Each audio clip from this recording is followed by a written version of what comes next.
welcome to the Tuesday Total Soccer Show. I am Daryl Grove, and I'm joined by a man who was right about Arsene Wenger all along. He always believed. It's Taylor Rockwell.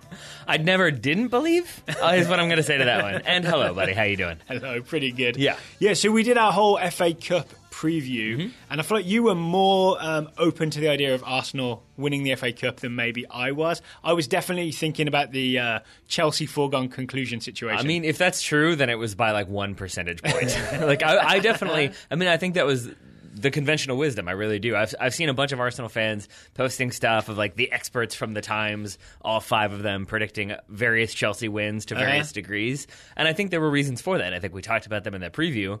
But now we're going to talk about why we were wrong. Yes, because right now we're going to do the reverse Mark Antony. We come not to bury Wenger, but to praise him. Yep. Yeah, and I think we should. And if you somehow haven't heard, Arsenal won the FA Cup 2-1. Goals from Alexis Sanchez in the 4th minute, Aaron Ramsey in the second half. There was a brief moment where Chelsea equalised, but it was really brief. Yeah. Arsenal went back ahead. I mean, they really proved the cliche. As the commentator said, that you're the most vulnerable just after you've scored. Yeah. And there it is. Absolutely. Then Wenger, a couple of days, this morning, it was confirmed that afternoon UK time, confirmed that he has signed and it's been approved, this new 2-year contract. So now Arsene Wenger has a trophy, has a contract. Arsenal have a trophy. Arsenal fans have a trophy. Yep. So we're going to do how Arsenal won the FA Cup. Like we did how Chelsea won the Premier League. We're going to trade some reasons of how they pulled this off. We are. First, I'm going to add that we didn't watch this game live. We were doing our Richmond Kickers commentary as this happened. 8-goal thriller away to Ottawa. Indeed. And so when I saw the scoreline and I saw that the first goal was in the 4th minute, my assumption was, Arsenal probably hit Chelsea on the break, got that early goal, then sat back and invited the pressure in and then held on to get the win. That would have made sense. Maybe that's just because I'm a Man United fan and that's what Jose Mourinho would maybe do, but not Arsenal, and that's not what they did. They really could have won this game by a couple more goals if they had maybe had their shooting boots on, or finishing boots on, rather. Or if the post was just differently shaped. Also that. Just the angles were different. Yeah, round post. Maybe it goes in. Hexagonal? Easily in. Danny Welbeck's an FA Cup goal scorer. Yeah. So I think that's the thing that makes this most impressive for me overall. Before we get into the specifics, is just that it wasn't that kind of grinded out, everybody sit back, 10 men behind the ball. There was nothing grindy about this at all.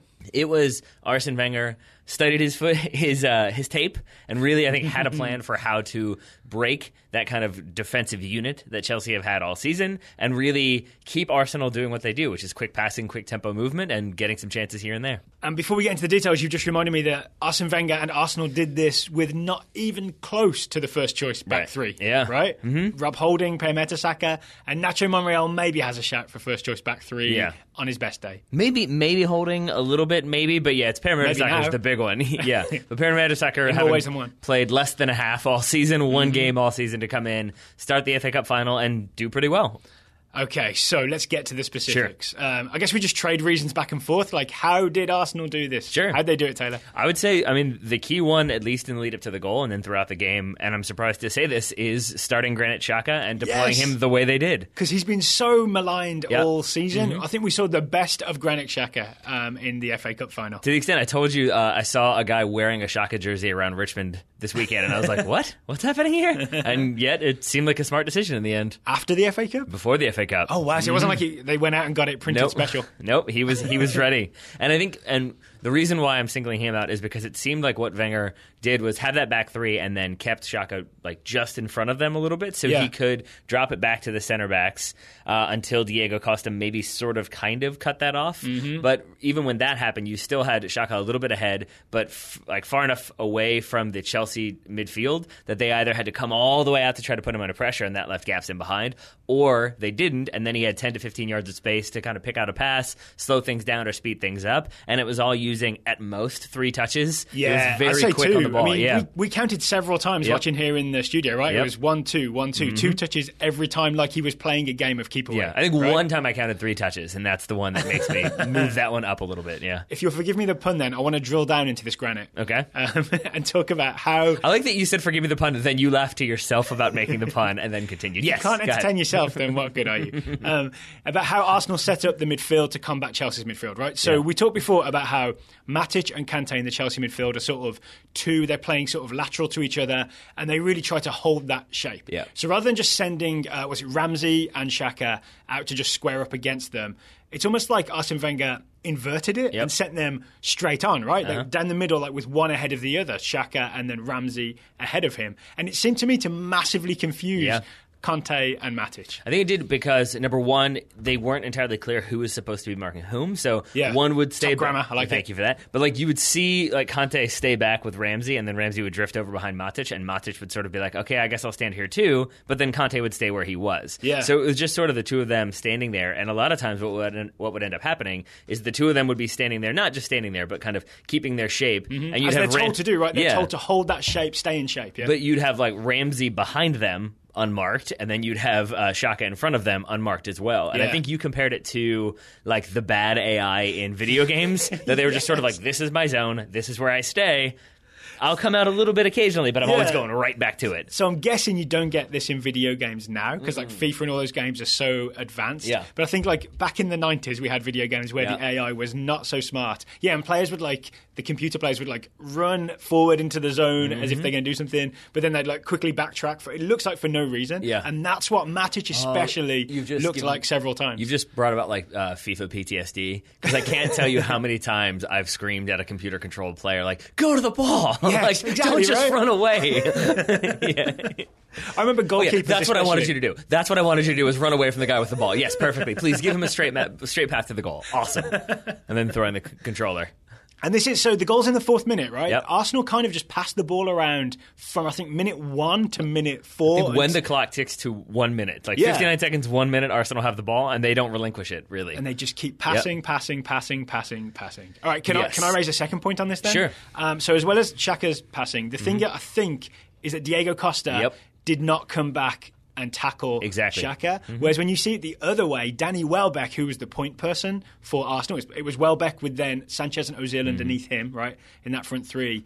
You saw Welbeck tackle Chelsea centre-backs all day long. He would come and tackle David Luiz. He would come and tackle Matic or Kante if he had to. So Welbeck just did more defensive work deeper in the field. My thinking is that what Antonio Conte expected was that Xhaka and Ramsey would both push up more, so they would kind of be marked out of the game by Matic and Conte. Then Diego Costa could maybe stay on like the deepest center back, and the Chelsea strategy would then force those other two Arsenal center backs to push up the field a little bit into that space where Granit Xhaka actually ended up playing. And I think the point was that then you take away that deep lying center back, so now he can't receive the ball as an outlet. Your midfielders are all marked up, and suddenly you have two center backs kind of on the ball. And it either makes them play the ball long and look for the kind of dramatic ball, or they get dispossessed and you have the counterattack. Because Arsenal were more disciplined and sat back, that plan was effectively nullified. Because now even if Diego Costa sits on one center back, you've got two outlets there who are completely unmarked. Then you've got one midfielder who's unmarked. And so he ended up kind of standing there in no man's land a little bit, whereas to your point, Danny Welbeck charged everybody down, poked the ball away, put in tackles, was kind of just a pest in a lot of different ways. Here's my favourite thing about Danny Welbeck is I think he knows that he's athletic, he's fast, he really is. Because I saw him almost keep up with Bellerin when we saw both of them running down the field. He's skillful, but I think he knows he's not quite skillful enough to get away with just being a flair player, and he has to work hard to make himself useful at a team like Arsenal. So therefore he's just willing to put that work in up front. And he is, I always think of Danny Welbeck as that like really tall, skinny teenager, young adult. And to see him now, he's definitely put on a few pounds of muscle, and you can see that in this game where he'll go into challenges and he'll body people off the ball. And that's an added element of his game. Exactly. Oh, okay. Anything else you want to point out? I think there was also just a few little mistakes here and there from Chelsea that Arsenal were able to capitalize on. So we said Arsenal kept the ball from the first minute up until they scored. It's not technically true because they end up forcing a corner. From that corner, it's eventually caught by Courtois. He rolls it out. Right? He rolls it out, and then things get decidedly less easy for Chelsea. I'm still confused by what happens here. So the goal essentially starts with, as you said, that rollout, and N'Golo Kanté takes one touch where I think he just overcuts. You know what I mean? Like he tries to bring it back across himself, but cuts too hard. And then, if I'm remembering this correctly, Diego Costa runs over the ball and like makes contact a little bit with Conte, and then he definitely screens shoves Conte out of the way. So is Costa just charging upfield essentially, just trying to get up there as fast as he can? I think he doesn't expect, and rightfully so, expect Conte to come back across his path because that ball's been rolled out. I think he expects Conte to go like kind of up the left center side of the field. Diego Costa can run right up the middle, and they can maybe combine if they need to. So who's at fault? I think it's Conte. I think it's like 60% Conte, 40% Costa, because Conte's that first touch is a little bit sloppy, so then he has to come back across the middle. But Diego Costa probably should be aware of what's happening and not run into his own player. I think he's just got very single-minded. Okay, I'm back defending this. I want to get at the other end. I'm just going to charge. I'm going to knock anybody out the way who gets him away. Even N'Golo Conte. But yeah, even if he's got the ball. And from that, I mean, Arsenal get the ball back. They work it around, and it ends up 1-0 back of the net after a couple minutes of deliberation. Because okay, so the original decision seemed to be, or at least Chelsea were appealing for, offside. So I think it was given as a goal by the center official, but the assistant referee had the flag in the air for offside. He played the challenge card? Yes. So then it was... Is it offside? Was there another call in there? Because some of the Chelsea players were calling for a handball on Alexis Sanchez because basically he chips it in, the ball's headed back, not really clear, but headed back by, I believe, David Luiz, and it's kind of a loose ball at the top of the box. Sanchez runs through, Conte gets a foot to it, it hits Sanchez, he then runs through. Aaron Ramsey hits Sanchez in the arm is a key part there as well. And runs through. Aaron Ramsey has the good sense not to touch the ball, so then he's not involved in the play theoretically, and that allows Alexis Sanchez to finish it. So Sanchez runs onto his own pass, which means it's not really a pass; it's technically just a weird dribble, because Aaron Ramsey steps out the way. Right, that's the key part. The one thing I would say is the Chelsea defenders are at fault for appealing for offside because they just stand there waving their arm looking to the linesman, with the exception of Gary Cahill, who puts his arm in the air for like a half second and then he tries to cover the line, but it's too late. But Luis Azpilicueta, I can't remember who the other person was. Matic. Azpilicueta is like further out marking somebody, I think. It's Luis and Matic are the two who really kind of stand there frozen as the ball goes in the back of the net. So are we happy that this was not offside? I mean, I can understand why Chelsea players and Chelsea fans probably feel aggrieved for two different reasons. Because the first one is, yes, Sanchez does use his hand. You can see it. We watched it. Well, let's start with the offside. Like, are we happy that this should not have been ruled offside? It's difficult because Alexis Sanchez isn't offside. Obviously, the ball comes off of him. He plays it to himself in an onside position. Therefore, he's not. The issue remains: does Aaron Ramsey interfere with play? Because he does turn as though he's going to go at the goal. So that's the sticking point for me. You can make an argument that like maybe he distracts the goalkeeper. Maybe he like makes the players think like, oh, he's going to get the ball. He's offside. And so that's why they stop. But the reality is, he very clearly puts his hands in the air like, doesn't involve me, not my business. After he's turned. Yes. That's the difference. Is like if he had just done that and stood there, I don't know if they would have stopped. But because he kind of makes that turn, I think it confuses the defense a little bit. But with that in mind, my understanding is that he didn't put a foot on the ball. He didn't try to screen or do anything like that. So technically, he is not involved in the play. This is the weird thing, right? Technically, if you're on the field and anywhere near anything, you can be construed to be involved in play by someone. So the laws then leave it really open for a referee's interpretation. But then the key if you're a defender is 4 words, play to the whistle, right? Just keep going until it's over. Okay, so I think I'm with you. I'm satisfied enough that it wasn't offside, even though you could argue it both ways.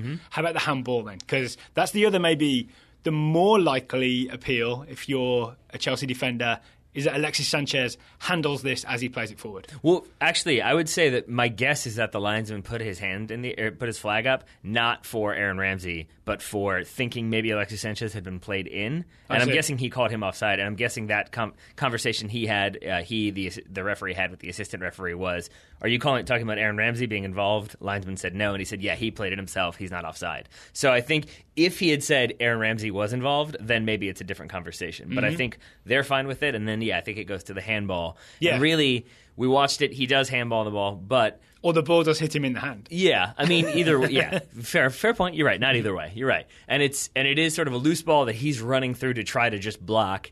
And on top of that, as he's going to block it, N'Golo Kante does get a little bit of a toe to it. That's what flicks it up, and then it goes off of, I think, Sanchez's chest into his arm, and then it continues on. Yeah. So in that situation, I don't think he had any idea where the ball was hitting, and I don't think that he had put his hands in an unnatural position or was trying to gain any sort of unfair advantage by doing so. Or at least not unnatural for someone who's flying through the air right now. I think the bigger thing is, I'm not sure if this is what they say in the actual laws or the guidelines, but the proximity of like how close Conte was when Conte kicks the ball essentially into Sanchez and into Sanchez's arms.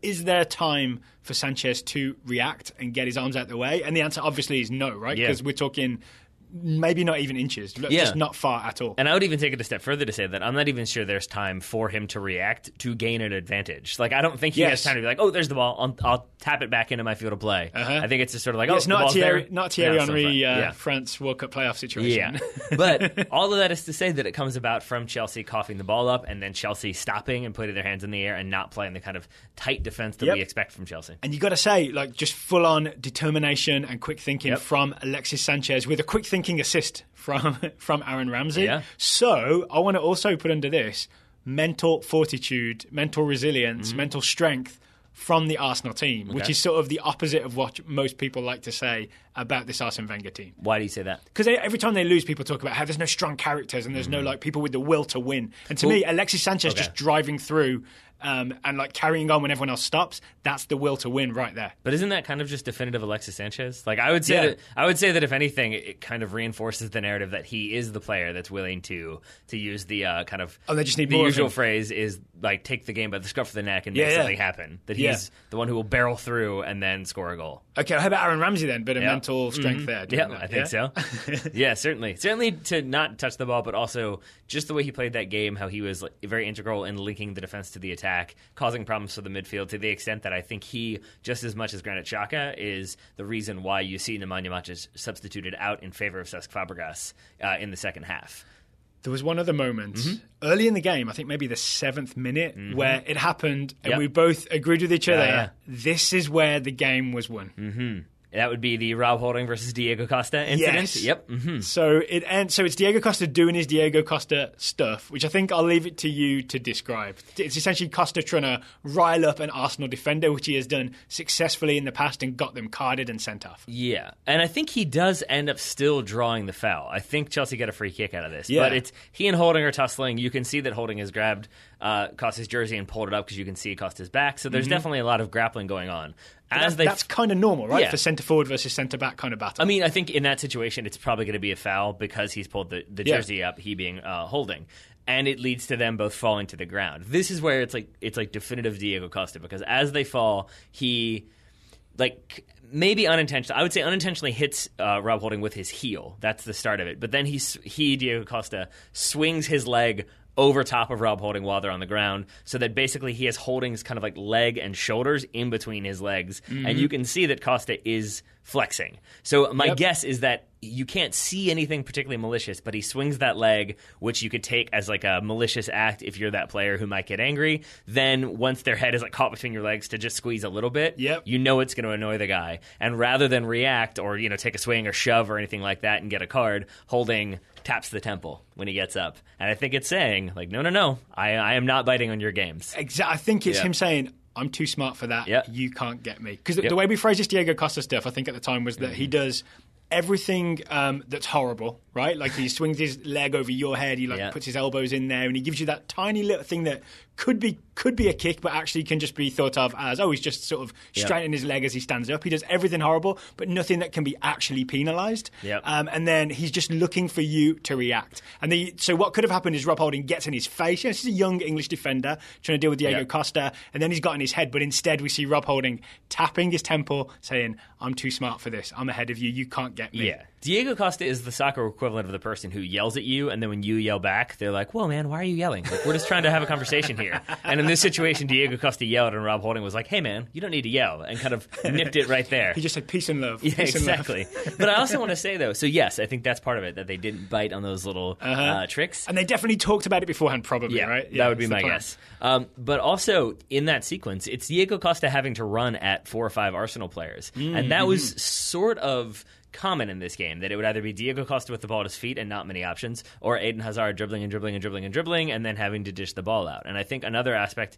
that really favored Arsenal, that Arsenal did a good job with, was that they always got their numbers back. So you never had Chelsea in a situation where they were streaming through in a 5v3, or if you did, there was like one sequence where I think it was 4 Chelsea players, 3 Arsenal players, and you had immediately 4 Arsenal players sprinting through. And if you look at the wide angle replay of that sequence, it's a couple Chelsea players who could have been in there and could have helped, kind of jogging along. And it seems like Chelsea were really trying not to concede a goal on the counter, not get too many people pushed forward and concede a second. But because of that, you had very limited attacking options for Chelsea. Yeah. Whereas in other games, you'd have more people pushed in there and I think really trying to get that goal. Did you think it was weird that they were 1-0 down in the FA Cup final and were still sort of sticking to a game plan of don't commit too many people forward? Yeah. It seemed a little too cautious. Like maybe, they do get the equaliser but then concede straight afterwards, but maybe if they'd been more adventurous, they got that equaliser earlier and sort of get grip more of the momentum of the game, because it constantly felt like Arsenal were going to go 2 up or 3 up, right? Yeah, and I can understand the approach, because if you're Antonio Conte, you don't want to go 1-0 down,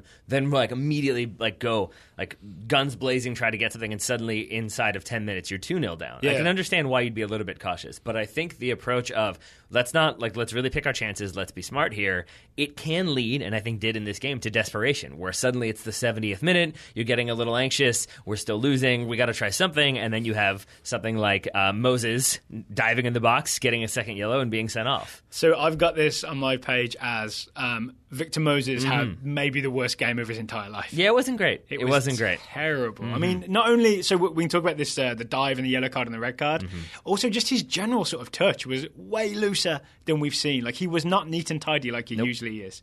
Do you want to get to the few-minute spell where he gets 2 yellows?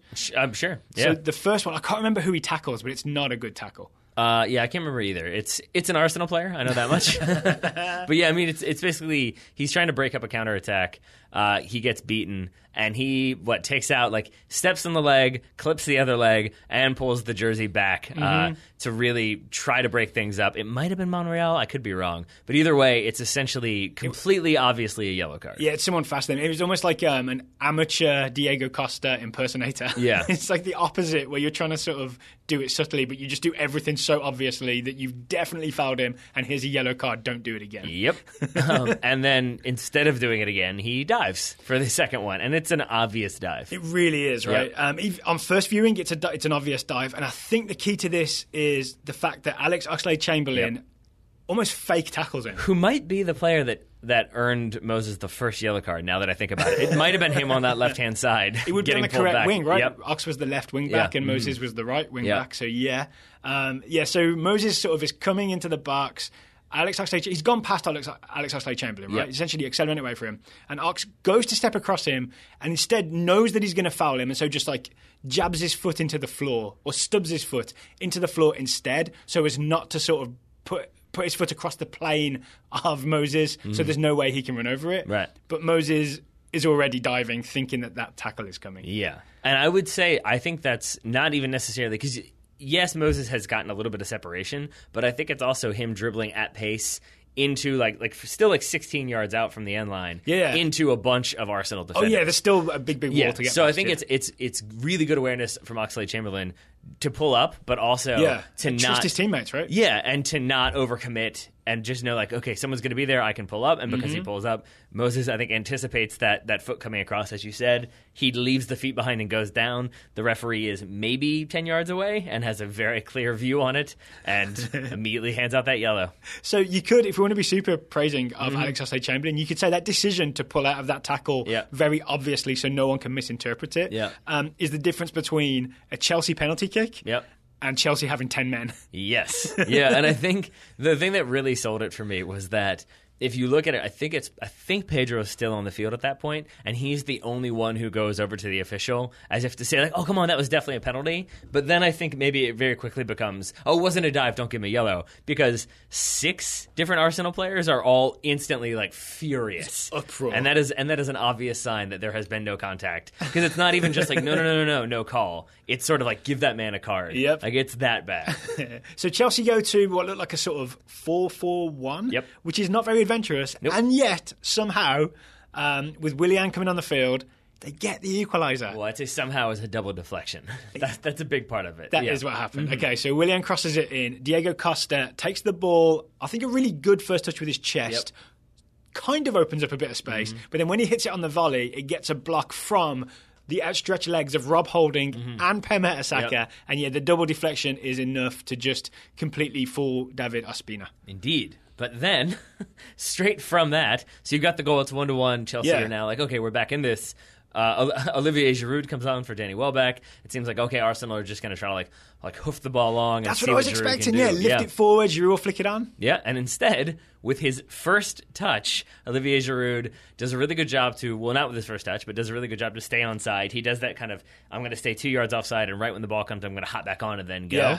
Yeah. So now he is onside. Then it's a no-look chipped pass as he's kind of falling out of bounds before the ball goes out of bounds, chips it back across goal, and Aaron Ramsey is there to head it home, and it's 2-1 Arsenal. So we double-check this, right? Yep. Giroud does not look up, and I think he knows that Ramsey's there because he sees Ramsey to begin with, but after he makes the run to the end line to receive that ball, doesn't look up, just turns and chips it exactly into the path of where Aaron Ramsey is going. Right. I'm going to assume either A, telepathy, which is cheating, it should not be allowed, or B, that he just has played with Ramsey long enough now that he knows where Ramsey's going to run to and where to land that ball.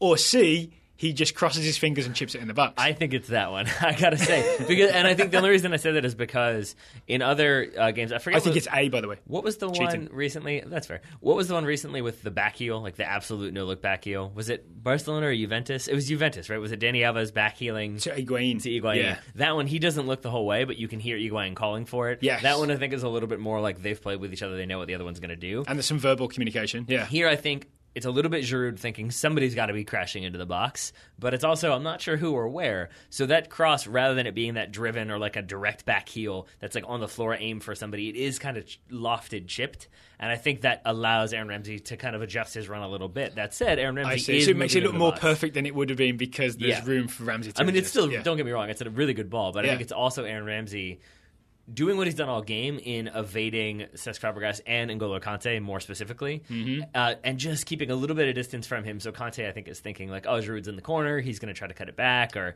so I don't really need, I should mark him. And by the time he's realized that, he's started to catch up to Ramsey, but then Ramsey accelerates, Kante can't get to him, so in the end, it's a 2-1 win for Arsenal. It certainly is. And then today, we get the news, Arsene Wenger gets that 2-year contract, which we're pretty sure... The rumours I heard... they agreed like 6 months ago? They sort of agreed 6 months ago, but hadn't like officially authorised, rubber-stamped, signed... November is when I heard. Hadn't actually rubber-stamped, signed off on it until today. Wait, are you being serious with November? Yeah, I think I read November. Oh my goodness, I was joking. I thought it was like 2 months ago. No, it's been... That's why this story's been rumbling forever. That's insanity. Forever. I might be wrong. Arsenal fans will correct me if I'm wrong. But it's been around a while, right? Yeah.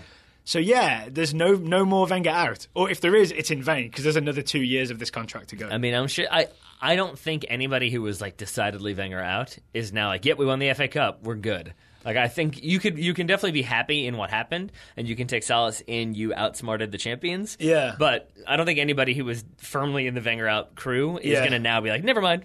I'm back on board. Isn't there, I think I'm on board with you, but isn't there an argument that, hey, he's outthought Antonio Conte, who looked kind of unbeatable all season, and, put what he thought was his best team out, put the same tactics that have been out all season, and we have evidence that Arsene Wenger knew a way around that, even with not his strongest 11. Yeah, I mean, absolutely. But I think the counter to that would be, it's one game. And he had an entire season to figure it out and get top 4 or challenge for the title. And we said when we did our grades at the end of the season that even if Arsenal win the FA Cup, it's still probably not a successful year. Yeah. So then for them to win the FA Cup, it would then be strange to be like, yep, he's totally justified it. Everything's fine now. I'm going to kick myself at even asking this question. What does Arsene Wenger need to do to turn this bit of success into a proper, successful Arsenal season next season? Apologies in advance for taking us down this route, because I'm sure every other podcast is going to ask this. Every other British newspaper is going to write about this. But it does feel like the question that hangs in the air, right? The idea that there could be a fix. I mean, I think even before they get to next season, I think it starts with re-signing Alexis Sanchez and maybe Mesut Ozil. I mean, I know a lot of people go back and forth on Mesut Ozil, but those are the two big names. If you lose Alexis Sanchez, I really think there's not much else he can do. And there is that Chilean FA thing where they put him they listed him as a Bayern Munich player, and there were rumours of his agent being over there, talking to them about contract stuff. Yeah. So, but I mean, what I mean is that if you lose Alexis Sanchez after you've announced that Wenger has signed the new deal, it very much looks like Sanchez said, "Oh, you're going with him again? All right, I'm out." And at that point, I don't think that that may not be the case. No, it probably isn't, but that's the way it's going to look. And I think at that point, it's really difficult if you really think that Wenger is the problem, and that you've got to hold on to your best player by far this season, that you re-sign the coach and then that player leaves, it doesn't look good. So I think holding on to Alexis Sanchez is going to be number one, and that's not really his domain, Wenger. He doesn't have anything to do with contract negotiations, but that will definitely help sort of make things look like everyone's on the same page, everything's going well. Then I think it will be probably getting a big signing that people are excited about early. It's going to be spending money, right? Yeah. I don't even mean just for keeping fans happy over the summer. I mean like just sometime before the start of next season. Maybe a replacement for Alexis Sanchez may be the thing, right? If they get big money for him, if you spend it wisely, maybe Gareth Bale comes back to England and plays for Arsenal. He said jokingly that's obviously not going to happen for Spurs reasons. But I would also say, I think we talked about this off air a bit, a midfield destroyer, like a proper bruiser of a midfielder for those games against Stoke and West Brom, where even the pretty two-touch passing of Granit Xhaka will not suffice. Yeah. But I'm with you on that. And I just think it comes down to you've got to get two players at least who will make people be excited. Because I think back to when they signed Ozil. Are we talking about the same thing? Are you talking about just fan happiness and excitement? And I'm thinking of more like actual title challenge, or are they the same thing? I'm thinking both. I'm thinking it's the same thing. Because think about when they signed Ozil, think about when they signed Sanchez. And I remember it was the first time that they really shelled out a lot of money in a long time. It felt like a moment, didn't it? And it was, I think people were genuinely excited. And if you signed those two big players that are in areas that like are of need, you could go midfield destroyer, you could go center back, you could even go with another attacker because,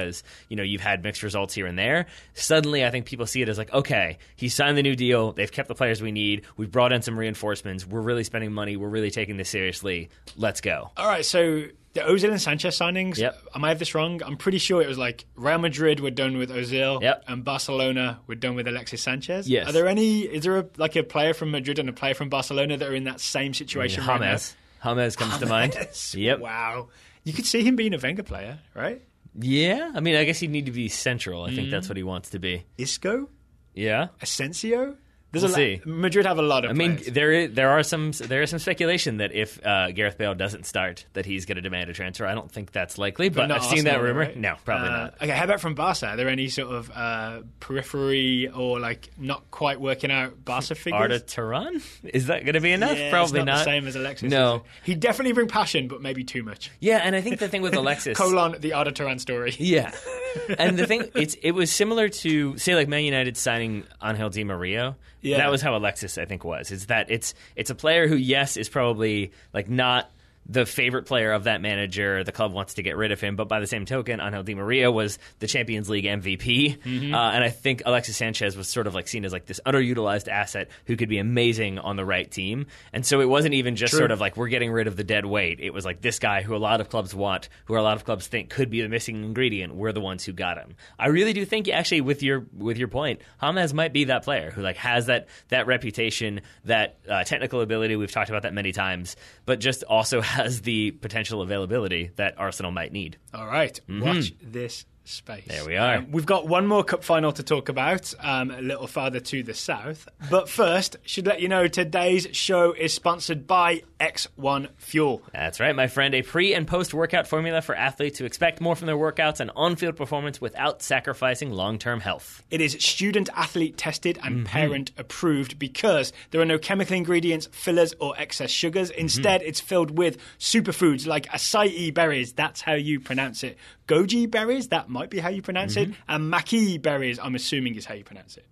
Sure.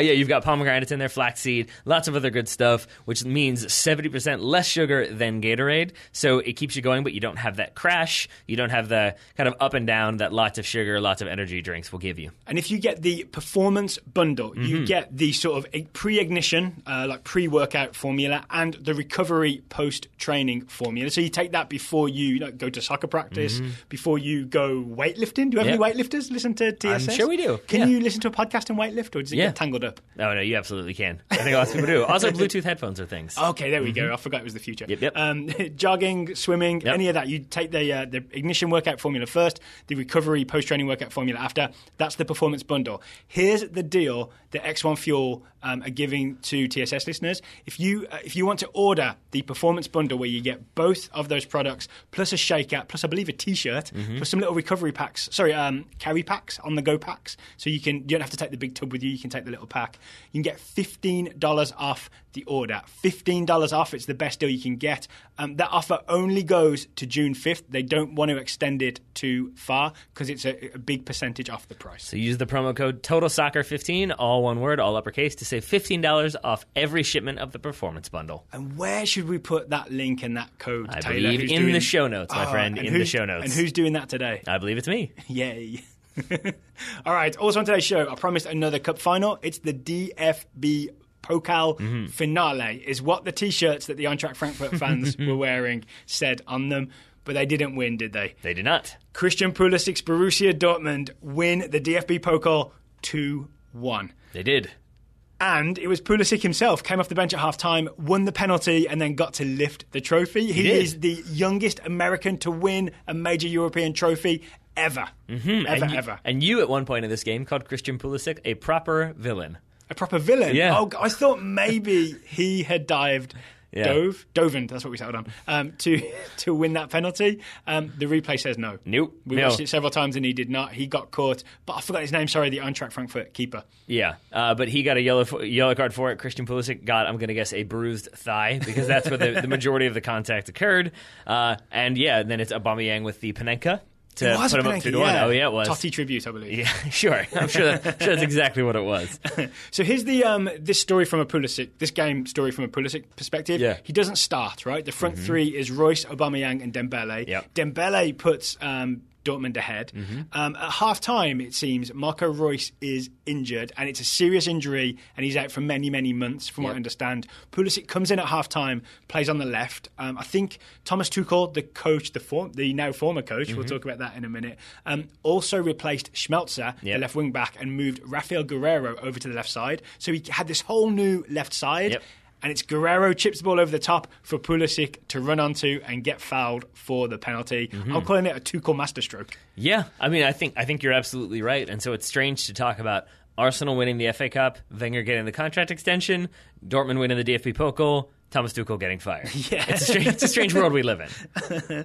Before we talk Tuchel, we've got to talk Timmy Chandler. Sure. Because the man that Pulisic accelerated away from to get in on goal before he was fouled was right wing back Timmy Chandler. Yes. Who should know better about the pace of Pulisic. Well, I think if in as much as we praised Alex Oxlade-Chamberlain, you maybe have to give Timmy Chandler a tiny bit of credit. Because yes, you're right that he maybe could have done a little bit better. But that said, they're trying to hold the offside line. And so it's Pulisic running in behind that line as that ball is played. And I think Timmy Chandler kind of does the quick mental calculation. Pulisic is at an angle. He's outside the 6-yard box running probably out of bounds, I would say.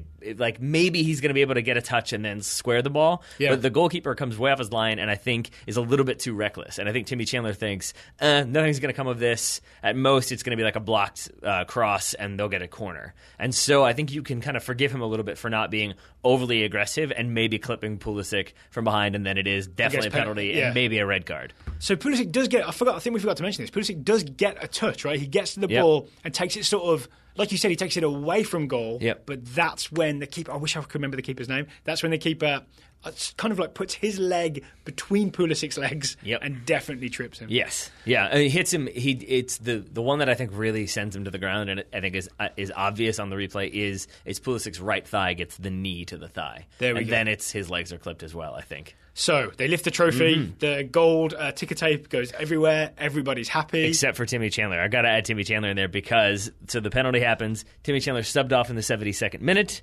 and now is out of the U.S. camp with a hamstring injury. And he didn't. We had a good look, right? It didn't look like he got injured in this game, unless it's just something he felt afterwards. Yeah. But this is not a good start to Timmy Chandler under the Bruce Arena regime. No, it's not. Yeah, because he's pulled out of the U.S. camp, won't be with the U.S. for those upcoming qualifiers and the friendly against Venezuela, obviously. You know who gave that 2 thumbs up, though? DeAndre Yedlin? Graham Zusi. Yeah. Also DeAndre Yedlin. So we assume now Yedlin is the starting right back, and it seems like Zusi will stick around as the backup right back. I would say so. So, Timmy Chandler sad, but Borussia Dortmund very happy. All smiling faces, kind of not really, because you had Thomas Tuchel smiling more or less, in as much as I think we ever see Thomas Tuchel smile. And then was Watzke, the Dortmund chief executive, not smiling at all during the game, in the celebrations afterward. And I think maybe now we have the answer as to why that might have been the case. So Thomas Tuchel and Borussia Dortmund have parted ways. He is no longer the Borussia Dortmund coach just a couple of days after winning the DFB Pokal. The statement was kind of like, oh yeah, it's all amicable, we've parted ways, it was just best for us to go in different directions. But then there are all these rumours behind the scenes. Yeah, it's about Tuchel and Watzke falling out. Right. You've done some research into this, right? What's the timeline here? So it seems like it started a while back, but it was very much exacerbated by the Dortmund bus bombing right before the Champions League semifinal against Monaco. And it seems as though, it depends on who you talk to, but the basic kind of narrative is, depending on perspective, UEFA told Dortmund, this game is going to happen. Monaco wanted it to happen. We want it to happen, so it's going to happen. And Watzke said, okay, we're not happy about it, but fine. He told Thomas Tuchel. Tuchel said, okay, I understand. And then once they lost, Tuchel came out and said, we weren't consulted. How could they do this to us? You know, this is a travesty. And I think from Watzke's perspective, he was thrown under the bus that he had told Tuchel all of this, and then Tuchel hadn't objected. Then Tuchel's perspective is that he was never told, that he didn't get the option, and that I think he went so far as to say that UEFA didn't force the game, that Dortmund said, yes, let's go ahead and play it. They didn't really have any objection to it at the time, only afterwards were they like, well, yeah, maybe it wasn't fair. So I think that's the start of it, because Tuchel feels like the club didn't fight enough for the players. The club feel like Tuchel threw them under the bus and kind of used what happened and used their perceived lack of a, protest boycott of the game as a way to justify not winning that game at home. And then the other angle on this is that there seems to definitely be a thing where some of the senior players on Borussia Dortmund essentially just did not like Thomas Tuchel. And even though they've won the German Cup, it's still not necessarily a successful season, because they would hope to challenge for the title. Right, Dortmund, for example. And it seems there's an unhappy camp, essentially, because Tuchel is not fun, is too serious, is kind of not friendly and a little bit mean. And what was there's a phrase you used, you told me that you read somewhere. Leistungsprinzip or something like that, which is the merit principle, which is this idea that basically Thomas Tuchel, I think, is very sort of like, it sounds lame to say, but like almost like robotic mechanical in this devotion to, if you've earned your place, then you play, and if you haven't, then you don't. And it doesn't matter if you are sort of one of the more experienced players who thinks your place should be secure, you are at risk, and maybe the players didn't like that. And again, this is it's a matter of opinion, it's a matter of perspective, because if you are a player who's earned his spot, I would say like Christian Pulisic, who comes in, performs well, earns his way, makes substitute appearances, justifies those appearances, then justifies a starting spot. It is like it's a mathematical decision that's been made by Thomas Tuchel, who says this youngster has come in, he's performed, he deserves to start. But if you're already sort of put off by his very kind of stoic, not very emotional approach, he doesn't really engage with the players, as you said, he's not fun, he's not jovial, he's not Jurgen Klopp. Not Jurgen Klopp, yeah. Then you never see his teeth. Yeah, true. Then you're already kind of weirded out by this. You're already not feeling very comfortable. And then suddenly, if you're a player I started 15 games in a row, I failed to track my man for this one play, and suddenly I'm benched. You feel very much like you're not being rewarded for your overall merits. You're being you're being basically evaluated on what have you done for me lately. Yes. All right. And a good example of this is the DFB Pokal. Yep. Because Julian Weigl, everyone knows, young German, future of the German national team, wonderful pass of the ball, holding midfielder. Not available for this game, right? The obvious replacement would have been a long-time Dortmund player, Nouri Sahin. Tuchel says no. Yep. Shaheen's one of those guys who seems to be sort of not in the Tuchel camp. Yep. Instead, he starts Matthias Ginter, I believe. His argument is, Eintracht Frankfurt play a lot of sort of direct balls. I want a more centre-back type figure in that spot. He can shield the back three, and that will be more effective. Second thing, we talked about changes made at half-time. Schmelzer, the captain in a cup final, substituted at half-time for, I believe, was it Castro? Yep. Yeah. So for him to come on and Schmelzer out. So if you're Tuchel, you can argue, I got it right. I won the cup. Right? Yeah, and it doesn't matter that I maybe slightly embarrassed the captain. The goal came down the left. It was Guerrero to Pulisic. The changes are made down the left. Yeah. You can argue that Ginter worked because not many balls came through the middle. But at the same time, Sahin and Schmelzer could argue, well, maybe if you'd started us, we would have won 3-0. They might. You know what I'm saying? But I'll say this, though, to the Schmelzer point. So we watched the celebrations, and I watched the celebrations kind of before I had done all this research and knew, we talked about the Schmelzer and Nuri Sahin and all those issues. Mm-hmm. And you see as the players are going up to get their medals before they lift the trophy and do their dance, that Thomas Tuchel is there dancing to the bad German techno that's playing, and he sort of is smiling and nodding along. And so if you have this idea of him as this sort of not very friendly, kind of awkward guy, to see him goofily nodding along, it's oh no, he's fine, he's funny. And so you realize that he is standing next to Schmelzer, the captain. They're the last two to go up onto the stage to get their medals. They don't speak the whole time, and Schmelzer just kind of stands there as they cut to the wider angle of the two of them. It's not super friendly. And it's not friendly at all. They're not talking. And if you imagine that in any other situation where it's the manager and his captain and they've just won silverware, they're going to be hugging, they're going to be high-fiving, they're going to be laughing and joking. Yeah. I mean, I compare it to, and this is not the same thing at all. There's many other things that go into this, but the Patriots, when they win the Super Bowl against the Cardinals last year, as Roger Goodell is getting set to give them the trophy, it's just Belichick and Brady, not Bradley, Brady, in the background, just chatting, laughing, telling jokes, and it's that's what you expect from the coach and his star player, his main player, his main leader, not quiet, head nodding to the music the way you would at a middle school dance. Okay, the other thing here is there's going to be a new Borussia Dortmund coach. Yeah. People want to know, what does this mean for Christian Pulisic? Because obviously he's a Tuchel guy, right? He got his debut, I believe, under Thomas Tuchel. Tuchel's the guy who has mostly trusted him to be involved in big games. Yeah. Does this all go away, or does it all take a step backwards, is what people are worried about, I think. My gut inclination is to say that it's probably not good for Christian Pulisic because, yes, he's proven himself, but he hasn't proven himself to the extent that he is an automatic selection. As we saw in this game, he's in there because of an injury. Now, Marco Reus, as you said, it looks like a partial tear of the ACL. I've also seen it reported as a ruptured cruciate. Those are two very different things. Regardless, it seems like he's going to be out for several months. So he's not making the start of 2017-18 season. So it seems like the board probably won't want to get rid of Pulisic, even if somebody comes calling. And that's especially because it does seem like Pierre-Emerick Aubameyang will be on the move. That's true. The other thing we saw reported is that Aubameyang was Tuchel's number one supporter. He was his number one defender. It carries a lot of weight, right? You're the sort of the top scorer, and you support the coach. That keeps him sort of unless you're leaving, and if it's perceived as the guy who loves the coach is leaving, everybody else doesn't really like him that much, maybe we get rid of the coach. So I think it means Pulisic will probably still be at Dortmund, but it just means you're starting over. And so you've got to prove yourself. You're still a youngster. That's the thing, right? There's a new merit-based system where the new coach has to figure out if he can use you or not. Yeah. So that's the danger maybe to Christian Pulisic. And if you have a coach coming in who needs to prove themselves right away, they don't have the luxury of playing youngsters and trying different things and bringing in Felix Passlack for a couple games and bringing in Emre Moore for a couple games. It's going to be, we're going to play these 11. We got to get results early. Who cares about the Champions League? Who cares about DFB Pokal? We want to challenge for the Bundesliga, and I want to prove why I belong. That might not necessarily lend itself to youngsters getting minutes here and there. So, rumour has it that it's going to be Lucien Favre. Yeah. Right? He's currently the coach at Nice, I believe. Yeah. Formerly coach at Borussia Mönchengladbach. Yep. My Bundesliga knowledge is still sketchy. I'm kind of... There's a question mark on the end of everything else I hear. I got that right. Okay.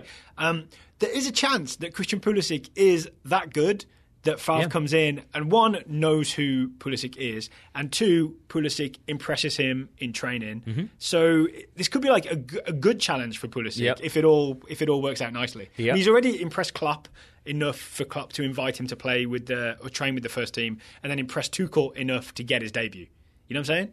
Remember Klopp talking about how he was very, very much could keep up with the Borussia Dortmund first team when he invited him up to training the first time. So he impressed Klopp, then he impressed Tuchel. You're looking at me questioningly. That definitely happened. Okay, cool. Yeah. I get my timelines wrong with Thomas Tuchel because I thought he'd been there for 2 years. Hasn't he been there for 2 years? Yeah, but Pulisic was training with the Dortmund He's that first much of a baby? Back in the day. Yeah. Wow. All right, then.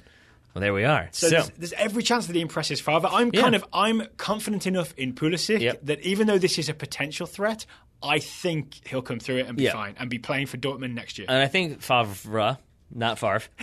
You do know how Ben Stiller says it. Lucien Favre. Well, I think that's how you do it when he's actually French as opposed to Brett Favre.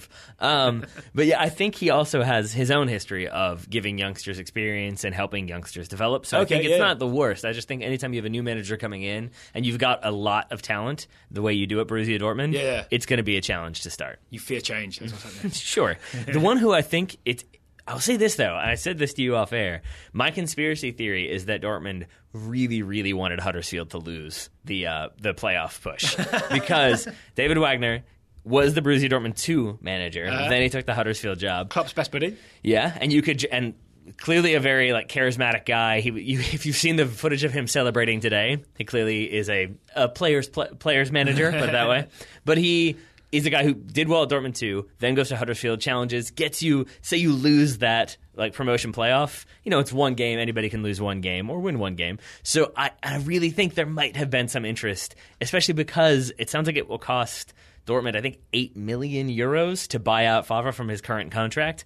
Not great. So I've also seen some people say it's especially stupid to let Tuchel go when you're going to have to pay a lot of money, both to let him go and then to bring in the manager that you theoretically want. Speaking of paying to get your man, it looks like Wolfsburg will be doing just that to get John Brooks from Hertha Berlin. But more on that after we tell you about today's second sponsor. It's Ruffneck Scarves, official providers of scarves for US Soccer, MLS, USL, NCAA, and the Total Soccer Show. You heard of that one? I have heard of that one. Yeah, so if Wolfsburg say they want to make John Brooks feel extra comfortable, if and when he is officially announced, they could put a Wolfsburg scarf on him, then they could put a US Soccer scarf on him that they could get from Ruffneck Scarves. He would certainly keep his neck warm. Indeed. And the deal is, if you use the coupon code Total Soccer Show, all one word, you get 20% off any scarf you can find at ruffneckscarves.com. We should clear up a mistake that we made on a couple of recent shows where we said that you can use that code on the big custom orders. Apparently you cannot use the 20% code on the big custom orders because it would just be a crazy discount. But you can use it on an individual scarf, right? Most of the scarves are, I believe, $25, so 25% off makes them $20. That is still a great deal, especially for, and I'll keep pushing it, the TSS scarf. Because also we benefit when you buy the TSS scarf. We do indeed, so you could do that. But of course, you can get team-specific scarves for your MLS club, your USL club, your college if you choose, or the US national team. And they do have that kind of lightweight fabric too, which means that you can get the summer-appropriate scarf. It doesn't have to be the thick wool scarf. True. You can go lighter fabric too. But for John Brooks in the winter, I go as thick as possible. I think so. And if they want to, they can get 20% off by doing what, Daryl Grove? Use the coupon Total Soccer Show, all one word, all uppercase, at ruffneckscarves.com. And I think my co-host there will put the link in the show notes. Indeed. So thank you to Ruffneck Scarves, and thank you to Wolfsburg, we think. Yeah, so this was a weird transfer rumour that broke this morning. Okay, John Brooks plays for Hertha Berlin. They finished 6th in the Bundesliga, but it looks like Wolfsburg, who finished 16th out of 18 in the Bundesliga, only survived with the relegation playoff against a team called Eintracht. Can't pronounce the second name. More on that later.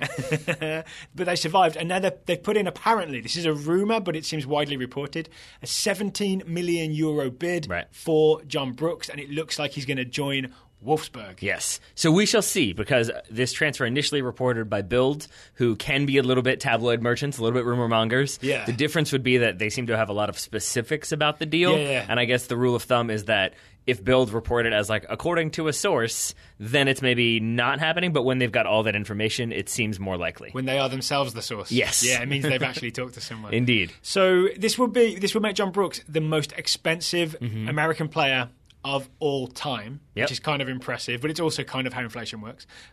17 million euros, right? Someone's always more expensive. Yeah. So a whole different conversation. It's a little annoying. Someone's always more expensive. It's an annoyance of mine, right? Yeah, I'm with you. I'm with you, yeah. But a lot of people are confused. Why would he go from the 6th place team in the Bundesliga, who qualified for the Europa League? They're his hometown team. I believe he grew up with Berlin. He's always been there, Hertha Berlin. And joined the team that only just avoided relegation, Wolfsburg. Yes. Well, I think the first off, the answer is that this seems to have been a bit of an outlier for Wolfsburg this season. Yeah. That generally speaking, they are far more competitive. I mean, in 2014, 2015, they were Bundesliga runners-up. That means they were playing in the Champions League last year, not this past campaign, but the one before. So they are... 2009, they won it, I'm pretty sure. They won the Bundesliga, yeah. So, I mean, they have experience playing in the top of Bundesliga and in the Champions League. So, yes, Hertha Berlin did make the Europa League. But that was sort of they've finally done it. They finally made the Europa League. Whereas Wolfsburg, I think, have a chance of consistently making the Champions League, if not Europa League. So there's that. And then I think the thing that I take solace in is the fact that it seems like this was a one-off, a very bad season for Wolfsburg. It seems like they are trying to prove to their supporters, look, we're going to right the ship, we're going to make the changes we need to make, we're going to get everything back on track, and we're going to be just fine. And it seems like the way they're doing that is by announcing their first signing as a center back that is John Brooks, it makes me feel like they're saying this is the guy that's going to right the ship. The only thing that worries me is, based on my conversation with Matt Herman, apparently the problem recently with Wolfsburg is they've not been spending money wisely. Right. Meaning like a lot of their big transfer moves have been kind of busts. So the concern is that maybe John Brooks is just the next in the long line of busts. Yeah. I mean, that's always the case when you're spending money on players. I would say maybe the difference being that he has proven himself in the Bundesliga and he's proven himself as a capable defender in the Bundesliga. So you're bringing him in to play defense. It's not like you're bringing in John Brooks, who's been this really exciting central attacking midfielder, but now you're going to play him on left wing. Like it seems like you're going to be doing roughly the same thing, just with a different club. Is there a part of you that's a little disappointed there? Because we were talking not long ago about maybe he should join Everton, maybe he should join Arsenal. Like we had bigger dreams than Wolfsburg. Yeah, I mean, I think so. And then I think I am, it's always kind of a bummer for me, and then I'm obviously for Hertha fans, to see this guy who's kind of made his way up with the team then suddenly move, and at a time when you've just made Europa League. That's definitely disappointing. That said, I think Wolfsburg is 1 hour away by train, is what I read, so it's not like he's completely abandoning the city, for what it's worth. But yeah, I mean, we had speculated many months ago that like Arsenal could be strengthened by John Brooks. We tried to start the rumor. Yeah. No one picked it up. So I guess we'll just have to wait and see. But I think overall I'm more positive than I was when I read this at 6:30 in the morning and thought, that's nonsense. Why would he go to a team that finished 16th out of 18 teams? In sort of a non-John Brooks way of looking at it, the only thing I'm down about with this is that it's just proof that the actual table is not the ranking, but like the size of the team is really the ranking. Yeah. You know what I mean? And like big teams still outrank small teams even if they finish 10 places below. Yeah, but I think it would be the equivalent of like if you were a team who, I'm trying to think who was in Europa League this year. Like Southampton made Europa League this year, I believe, from the Premier League. So they were playing in the Europa League, and if you had like jumped ship from Southampton to go play for Chelsea, and it's like, well, they didn't qualify for the Champions League. They were like 10th in the table. I don't know if you want to leave a team that's in Europe for a team that's 10th. It's like, well, that team is Chelsea. Let's be real here. Fair enough. Yeah. Good point. Onwards and upwards for John Brooks, right? Because onwards and hopefully upwards. Yeah, Wolfsburg can't go any maybe more laterals. Downwards. We're getting in some real trouble. Yeah. Okay, we've also got some quick hits to talk about because there's so much soccer news. I think Memorial Day weekend has sort of coincided with a load of cup finals, and then really the transfer window has swung wide open, and we have things to talk about. Despite not being open yet, yes. Yeah. things are happening. I'm going to throw some things at you, though, with what quick you got? hits. How about, I read that Antoine Griezmann has told Atletico Madrid, I want out, it is my intention to leave. That means Manchester United, really. So, I would be a Man United fan. What do you think? Sure. Well, I mean, a couple different things here. So, number one, this does come from a reporter who has, like, he is the Atletico Madrid reporter for, I forget what newspaper, but he has a lot of connections. So, if he says it, I tend to believe it. That said, Atletico Madrid still have their transfer ban. They'll find out the fate of that on Thursday, whether or not that gets lifted. So, that will be, I think, the determining factor. Not whether or not Antoine Griezmann wants to leave, but whether or not they can sign somebody to replace him. So, does that mean that they may have an unhappy Griezmann who stays there against his will? Well, yes, I think, but I think it would also... He would probably understand if they literally cannot sign somebody to replace him, because then he's just leaving a giant hole in the team. Yeah. So I think he probably wouldn't be as upset as if they could sign somebody and they just said, no, we're going to hold on to you. You're going to stay here. And then when he goes to Man United, assuming that's where he goes, does he go through? Does he play centre forward for Mourinho through the middle? Because I've always thought Mourinho likes a big striker, right? He normally likes Zlatan. And if he does go through the middle then, and Zlatan's obviously injured for the start of next season, does that mean... I mean, Zlatan isn't technically a United player anymore, I don't believe. I could be totally wrong on that one. Does that mean my friend Marcus Rashford then gets knocked down the pecking order? I think so. Yeah, that's bad news for England fans. It is. And we'll see what happens. But it isn't as though Marcus Rashford came in and scored in every single game and everybody was like, oh, we don't even need Zlatan anymore. That was most of the coverage near the end of the season was, oh, you lose Zlatan, of course you're going to start to struggle. So I've seen it explained from that perspective. But I am a little bit concerned about that one because it does seem like he had his Marcus Rashford as the speedy youngster you put in. Then he had Zlatan Ibrahimovic as the big guy who you can, count on to get those goals.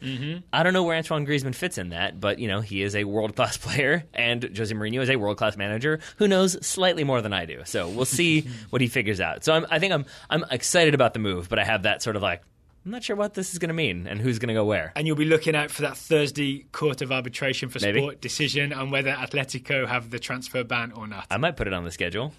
So I know you as a Wolves fan don't have to worry about a transfer ban, but you do have lots of other stuff to worry about. I wish there was a transfer ban. Let's talk about Wolverhampton, shall we? So I woke up for some reason at 6:30 in the morning today, and promptly went back to sleep about 20 minutes later. But in that window, it was like the John Brooks news, it was the Tuchel leaving news, and then it was also that Wolverhampton had parted ways with Paul Lambert. I was surprised by this. Were you surprised by this? No, this has been bubbling up for a little while. Apparently, there was a bit of a clash behind the scenes. Paul Lambert, the Wolves manager, who only came in after Walter Zenga kind of made a ruinous start to the season, has not enjoyed the idea of these George Mendes like having some control over who comes and who goes at Wolves. Yeah. Seems there's a bit of a clash behind the scenes, and the end result is Paul Lambert out. Not just Paul Lambert, he's like the entire Wolves coaching staff that's been there for ages out. Rob Edwards, Tony Daly, all the guys behind the scenes. So essentially, the new owners, I mean, they're still newish, right? It's been a year, have cleared everybody out. Right.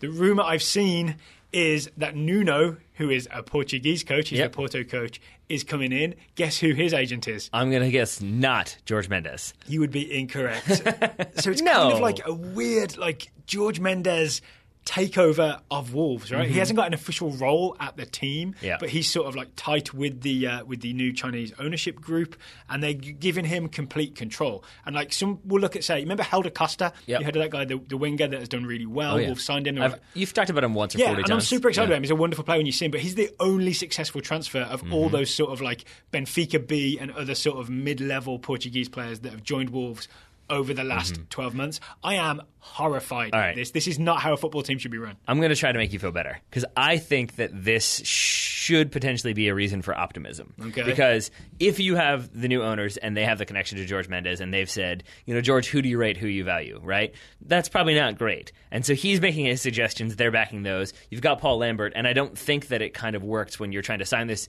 young Portuguese player and it's like, you're going to go play with this guy who's an English manager who wants to sign his own English players. So if you get rid of him and you bring in... He's Scottish, but yeah, I get it. You see what I'm saying? Yeah, sorry. He's managed in the Premier League, managed in the Championship. There we are. But now you're bringing in this Portuguese manager who has significant experience. I mean, he's managed Porto. It's one of the bigger clubs. Only a year there. I think a year at Valencia and a year at, like, I read his Wikipedia page. Rio Ave, a couple of years there. Like, it's not as if he's this sort of wise old head. No, but he is more so than Walter Mazzarri. So there's that. But I think you can then sell other Portuguese players, other people who have some connection to him on, go there, you know who he is, you know what he's capable of, and then you can make that move, whereas maybe they had a tougher time and had to spend a little bit more money to convince players to go play for Paul Lambert or Walter Mazzarri. Yeah, so you could argue that maybe it was just a weird, like, trying to mesh two systems, right? You've got like, Paul Lambert trying to do a proper championship-style system mixed in with this like George Mendes thing they're trying to do. And then you end up with a Scottish manager with a bunch of Portuguese players, and confusion reigns, right? So what we're going to end up with is almost a bold experiment in running a football team, which is to let the agent have free reign, right? He picks the manager, he like picks the transfer targets. I still think it's horrible, but I guess we'll have to see what happens. Well, see, I think the difference is, does he necessarily pick the manager, or is he saying, here's a person who I think would be good, then the owners are following? Is there a difference? I mean, I think so. I really do, and it might be like a negligible one, but to me, it is important that it's not as though he is their their club director who is making these actual signings. He is representing his players and I think maybe saying, hey, this guy's really good. And I would argue that maybe if you've got a manager in there who has a little bit more backbone and a little bit more, if you're the hand-chosen successor, then you can say, like, no, I'm not signing that guy. He didn't play for me. He didn't play well in this league. I'm not picking him up. No. But what if you're hand-chosen by George Mendes? Well, then that's different. Yeah. All right, let's move on to Riyad Mahrez, who it seems has written an open letter to Leicester City fans saying, hey, I love you guys, but it's time for me to move on. Mm-hmm. And under different circumstances, I would roll my eyes at this, but in this situation, I do kind of tend to believe that it's a genuine sentiment from Riyad Mahrez. Because if you read the letter, it is sort of, he's open, he's direct, he says what's going on, he says why he thinks it's time to leave. But I think the key component is also that it's not as though he is strongly linked with someone. Mm-hmm. Whereas last year you had Conte, Vardy, and Mahrez all linked with clubs. And Arsenal I remember being but I think it's well, I think wait for Mahrez. Yeah. I haven't heard anyone aside from like there were links to Barcelona a while ago, but those seem to have died down. Yeah, Arsenal was last summer is when I heard it. Yeah, Arsenal with him and with Vardy. But in this situation, I feel like it's not him. It's not a cynical thing of like, I just feel like the time is right for me to like call an end to my Leicester career, as like Liverpool are obviously the ones who are about to sign him, and he's just sort of not mentioning the club that he's clearly going to. So like Antoine Griezmann. Yeah, a little bit. It feels more so like Riyad Mahrez saying like, look, I'm ready to move on to a different club. This really hasn't worked for me this year. I want to see what else is out there, but I want to do right by the fans. So where's he going to end up? I think Arsenal. I mean, we talked earlier about they would need to replace Alexis Sanchez if he did go to Bayern Munich. Would Mahrez do it for you? I mean, I'm not an Arsenal fan, so I'll leave that one up to them. But, I mean, I think he's a proven Premier League competitor. He's won the Premier League. He's shown that he can show, week in, week out. So I think Arsenal fans would at least be happy by that. And it's not, a 20-year-old French teenager playing in the French second division who Wenger is sure is going to be able to make that jump. Got a good feeling about this guy. But, I mean, there's other options out there. Who knows? Maybe Barcelona renew that interest, or maybe PSG throw a whole bunch of money at him. That's also a possibility. That is always the possibility. Mm-hmm. Yeah. Or Monaco. Monaco are going to be they'll have some money coming in, I'm sure. It seems that way, given that Man City are currently buying their entire team. Yeah.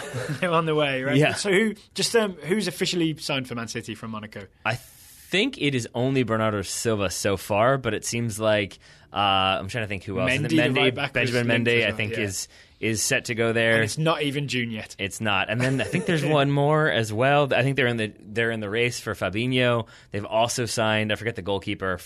Was it the Porto goalkeeper? The Benfica goalkeeper looks like signing with Man City. Yeah, they're doing some signings. Yeah, Pep's spending that money. Spending that money. Yep. All right, one final thing, which honestly I think this guy would deserve an entire show. If there wasn't so much going on this week, we could spend a whole show talking about him. Francesco Totti officially retired, played his final game for Roma this past weekend, and then had one of the biggest send-offs I've ever seen for a retiring player. Yep, and I loved it. And I loved it because it wasn't as though he announced at the beginning of the year, this will be my final year, and so it dragged out over the course of a whole season. My guess is that he probably would have preferred for it not to come out at all. It came out when Monchi was signed as Roma's new sporting director and said, like, I've had conversations, he'll become a director later on. That's when it kind of came about. Yeah. But I like that it was kind of held off until now. Then you got the full reaction, and it was sort of like a big goodbye. It wasn't that, hey, I'm leaving, when you're like going on away on an extended trip, or you're going away for like a year, and you're like hug everybody, and you hug everybody again, and it becomes a whole like, okay, we said goodbye now, time for you to go. Like, it just felt like it was like one really nice moment, and then we move on. Yeah. And I really enjoyed that. I also got a little bit emotional. You see like 60,000 people crying. Like every single person in that stadium was crying. Totti was crying. His kids were crying. I think his wife was the one who kept the dry eye, but I think maybe she had to for the family.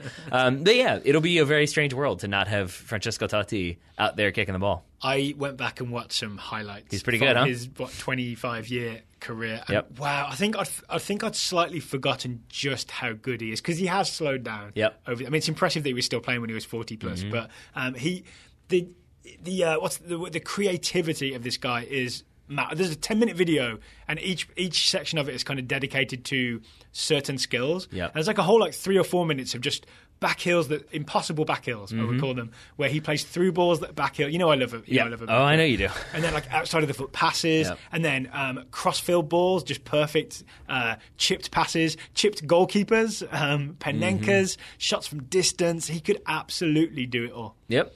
I mean, he was the first player that made me feel like life's not fair, because it's like Francesco Totti is like the captain of Roma. They won Serie A in 2005, I think it was, that year. It was like he was also going to the World Cup with Italy. He's married to a supermodel. He himself is a model. It just doesn't seem very fair that this guy gets to have all these things. But he was just that good that I guess he justified them.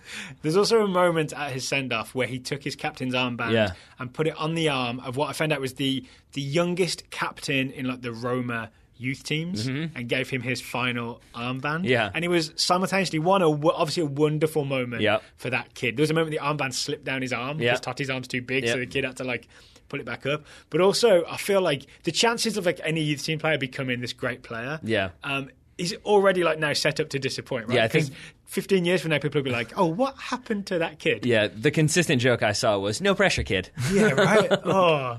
I mean, I guess it's a little bit like Indiana Jones getting his hat. Like it's a passing of the armband, it's a passing of the hat. Yeah. We don't know. He could be a very capable captain. It also what if you were the little kid who had a rough couple weeks and the coach took the captaincy off you, and then this other kid who had just gotten it got to be that? I feel like you'd be real bitter. I feel like that's the start of a supervillain in a DC comic. Who plays for Lazio. Yeah, probably. Final thing worth saying, I know this is obvious if you followed soccer for a long time, but some people may not know. Francesco Totti, proper one club man. Yep. As in, he has never played for anyone else. He is not. I love Steven Gerrard. He went and played for LA Galaxy. John Terry, respect John Terry. He had that season on loan at Nottingham Forest. Forgot about Francesco Totti, one club man. Unless there is some like secret loan in there that I don't know about, I don't believe that's true. I don't think so. I think it's just him and Zlatan, right? One club man. One season man. And Christian Vieri. He's the other one. One club per year, generally speaking. Did they ever play together? He never played for Roma, did he? He may have. He played for everyone. I feel like he probably played for Roma. I don't think he did. He played for everyone. We'll have to see. You might be right, but you also might be wrong. So go out there, just search Totti highlights and sit back and enjoy. We're not even going to put it in the show notes because there's so many different ones for you to find and enjoy. Yeah, I think Daryl's going away for a couple of weeks on vacation. I think you could start watching highlights now, and he could come back and you'd still be watching them. That's what I'm going to do. That's what I'm going to give my break. That's actually your vacation. You're not actually leaving. You're just going to go hole up in your apartment. Yeah. I didn't realize you had that loyalty. Totti takeout. Well, maybe one of the many people we're about to talk about could be the future Francesco Totti, because it's time for the Total Soccer Show Scouting Network. Hey! Let's start and also Fonzie, apparently? Sit on it. Let's start with Ryan Marzak, who's scouting Pione Sisto, the 22-year-old Danish winger for Celta Vigo. Ryan sent us the end-of-season report card. The stats are Sisto made 30 appearances for Celta Vigo, scored 6 goals and 3 assists. Not magnificent numbers, not bad either for a team that I think finished 13th or so in La Liga. Pione was called up to the Danish national team for the matches against Germany and Kazakhstan, which happened in early June. The match against Germany is a friendly, while the Kazakhstan match is a pivotal World Cup qualifier. Sisto is in good form, says Ryan, so maybe he'll get his 5th and maybe even 6th cap in June. Here's the other thing that is worth noting. Pione Sisto plays for Celta Vigo. Did you see today who they are strongly linked with? No. Could just be a rumor. Herving Chucky Lozano. Who plays on the left. Can you imagine? I'm sure they'd find a way to put both of them in there. Pione Sisto and Herving Lozano. That's a decent amount of attacking play on the wings. Wow, that's a great signing for Celta Vigo. It sure is. Yeah, we'll see if it happens, but that's another rumor that's been in there. Maybe could Chucky Lozano spend all of June negotiating that and not play against the United States? Because I would give that the Fonzie thumbs up. Agreed. Cosign. Up next, Russell Finley scouting Eric Palmer-Brown, the 20-year-old American defender for Sporting KC. Russell says, in my mind, he being Eric Palmer-Brown, has been the best overall U.S. player in the U20s. On another podcast, Brian Sciaretta said that he might be the best defender in the entire tournament. That being the U20 World Cup. Yep. Russell says, I've watched way too many of these games, and I think he might be right. He has a knack for always being at the right place at the right time. Remember in the CONCACAF play, he was playing defensive midfield. That was in the qualifying tournament. Gotcha. So maybe he slides up to fill the Jones role versus New Zealand. Not sure how I feel about that, but it could be an option. So you're going to talk more tomorrow with, we believe, Will Parchman about what the US U20s are going to do against New Zealand. But that is an option. Eric Palmer-Brown back up to defensive midfield. I'll be interested to hear what Will Parchman says about it. I'm giving you this look. Are there Will Parchman imposters out there? We believe it's Will Parchman? Well, it could be a fake Will Parchman? Well, I'm not involved. I didn't know how confirmed it was. Yeah, he'll be on there. Barring disaster ask him or for ID. Skype failing. Yeah, sure. Over Skype. That's the way to do it. Next report, Mr. Grove. It's from Russell Varna scouting Hugo Arellano, the 19-year-old American defender for Los Dos. That's LA Galaxy 2 for those who don't know. Russell says that Hugo played for and captained Los Dos in the last 2 games, but the big news is a possible opening on the LA Galaxy MLS team, the big team. Daniel Steres was forced to leave the Galaxy's game last weekend with a hamstring injury, and Russell says that could see Arellano get called up. I don't know if he's just being optimistic, but there's always a chance. I think Steres and Jones were training with the team today, but it might have been light training. So stand down, Arellano. Yeah. Stand down. Well, we'll see. Up next, Michael Hartman scouting Josh Sargent, the 17-year-old American forward. Sargent was held mostly in check by a compressed Saudi Arabia U20 defense, but he did set up Luca De La Torre for the shot that was saved for Brooks Lennon to score on the rebound. Michael's adds, bring on the Kiwis. Thursday, 7 a.m. is that game, Eastern Time. Carl Goetz is scouting Zach Clough, the 22-year-old English striker who plays for Nottingham Forest. Carl says, after scoring 4 goals in 4 games for Forest in the Championship in March, upswing, Clough finished the season scoring 0 goals in his last 6 appearances, downswing. Forest did avoid relegation on the last day of the season at the expense of Blackburn Rovers, so they stayed up.